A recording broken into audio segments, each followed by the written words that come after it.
Morning everybody, it's Thursday today. I had to check there because I mistakenly thought the day before yesterday was Wednesday all day. It was only when I asked somebody about that they said no it actually was only Tuesday. So I think all week I've kind of lost the plot with the days. I don't know what day it is at all, but today is definitely Thursday and very cold and wet today. So hope you are staying in and keeping dry.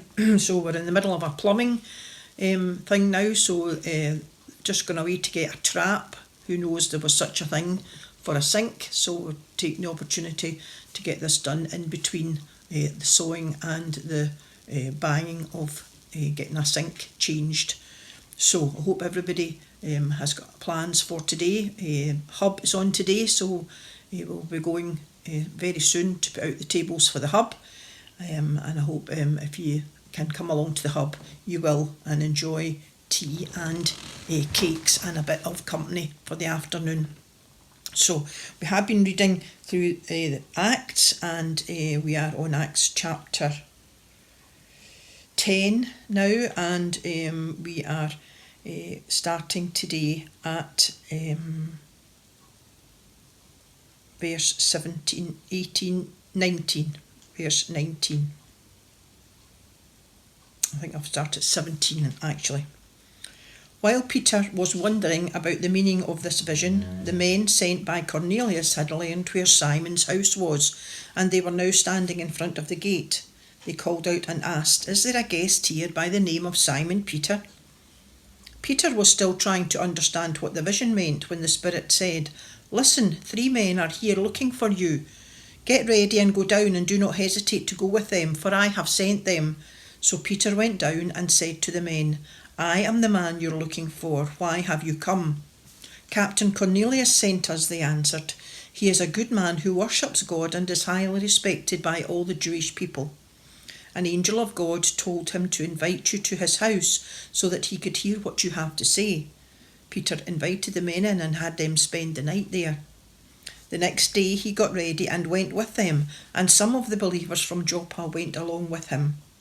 The following day he arrived in Caesarea, where Cornelius was waiting for him, together with relatives and close friends that he had invited.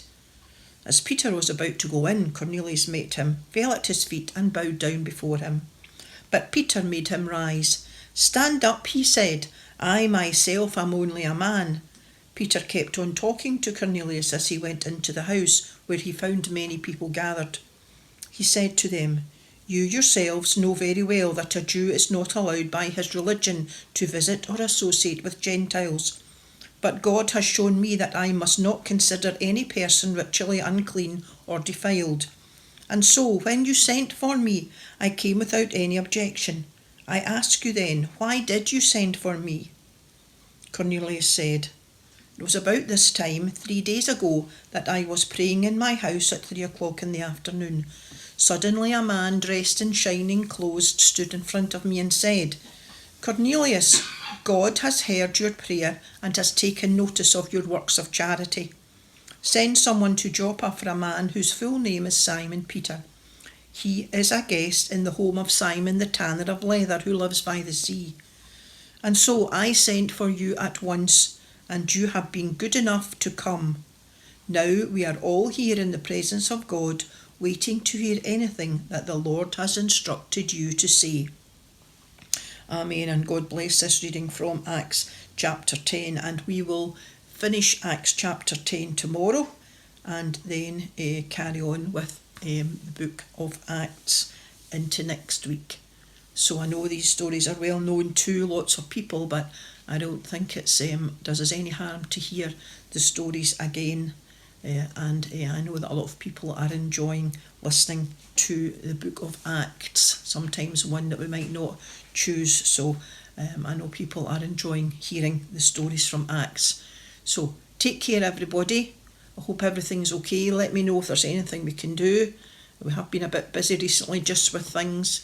Things seem to have overtaken us a wee bit with things about plumbers and roofs and all kinds of things. But you know where we are, and we will see you tomorrow. Bye.